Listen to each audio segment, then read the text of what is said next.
Linus Baker, a fastidious caseworker for the department in charge of magical youth, DICOMY, lives a meticulously ordered, solitary life in a tiny house with a grumpy cat named Calliope.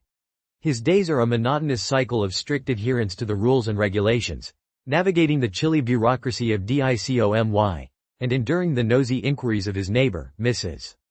Clapper. Linus's world is a palette of dull greens and grays, much like the perpetually rainy city he inhabits. His sole joy seems to be his old Victrola and the classic records he plays, a quiet escape from a life he's long since accepted as lonely and unremarkable.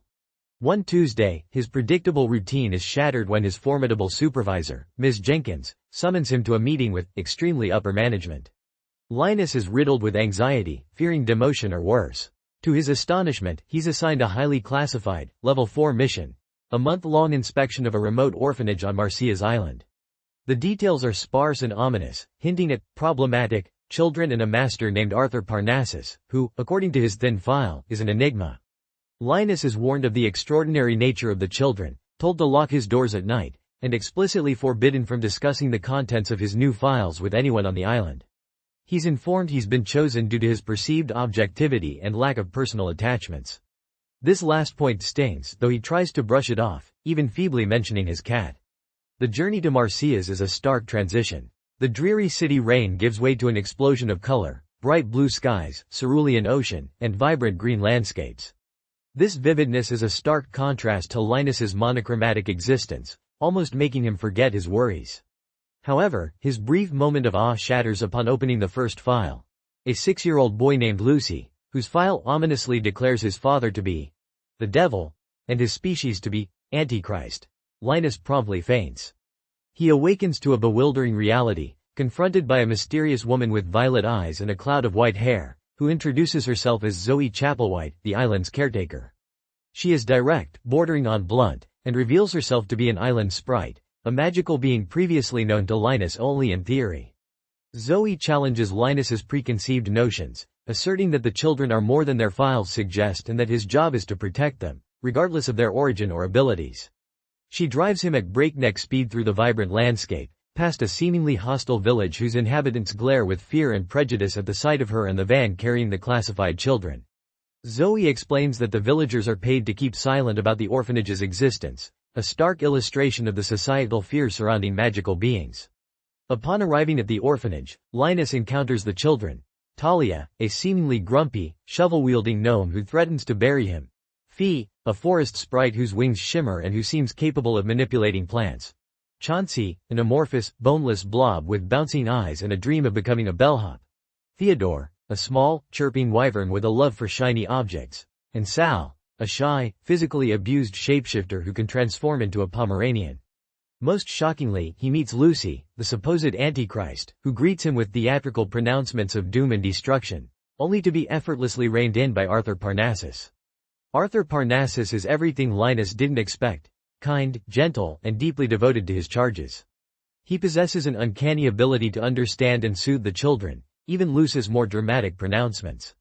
Linus quickly realizes Arthur doesn't operate by DICOMY's rules and regulations, prioritizing the children's emotional well-being and freedom of expression above all else. This unconventional approach both fascinates and unnerves Linus, who has spent his entire career upholding rigid guidelines. Arthur challenges Linus's objectivity, asking pointed questions about the rules that govern magical youth and the department's true motivations. He questions the necessity of assimilation and the very idea of monsters, highlighting the human-made prejudice that shapes their world. As the weeks progress, Linus's carefully constructed world of detached observation begins to crumble. He finds himself unexpectedly drawn into the lives of the children. He learns of Sal's past trauma and helps him move his typewriter to the window, encouraging his writing and his burgeoning confidence. He engages with Chauncey's bellhop fantasies, offers buttons to Theodore for his hoard, and even shares a moment of unexpected connection with Fee, who creates a small flower named Linus for him, demonstrating the quiet power of nature and hidden beauty. He witnesses Lucy's vulnerability during the night terror and offers comfort, seeing beyond the Antichrist labeled to the scared child underneath. The children, in turn, slowly begin to trust him, their initial fear and suspicion giving way to a nascent affection. Linus's connection with Arthur deepens as well. Their initial professional distance erodes through shared laughter, philosophical debates, and a growing mutual respect. Arthur subtly challenges Linus's rigid adherence to rules, emphasizing compassion and the individual needs of each child. He reveals his own painful past, disclosing that he is a phoenix, the last of his kind, who was imprisoned in the orphanage's cellar as a child due to his uncontrollable powers. He explains that DICOMY, particularly Charles Werner, Linus's own current superior, used him as an experiment, allowing him to run the orphanage to contain problematic children and observe their development. Arthur's ultimate goal, he reveals, is to offer these unwanted children a true home, a place where they can grow and thrive without fear. This revelation profoundly impacts Linus, forcing him to confront the systemic prejudice and hidden cruelty within the very department he serves. The turning point comes during a group outing to the village. The children are met with open hostility and fear from the villagers, culminating in an incident at the ice cream parlor where the owner refuses service and verbally abuses them. Sal, in his terror, shifts into a Pomeranian. Enraged, Arthur almost unleashes his phoenix form, but Linus, acting instinctively, calms him, reminding him of the children's presence and the lasting impact his actions would have. At this moment, Helen, the kind hardware store owner and mayor of Marseilles, intervenes, threatening the bigoted shopkeeper with legal action and demonstrating an unexpected allyship. She reveals that she, too, has been living in a bubble of ignorance and that Linus's presence has helped burst it open, inspiring her to fight for acceptance. The most significant event occurs when Linus, spurred by a disquieting memo from Charles Werner and a newfound courage, confronts extremely upper management.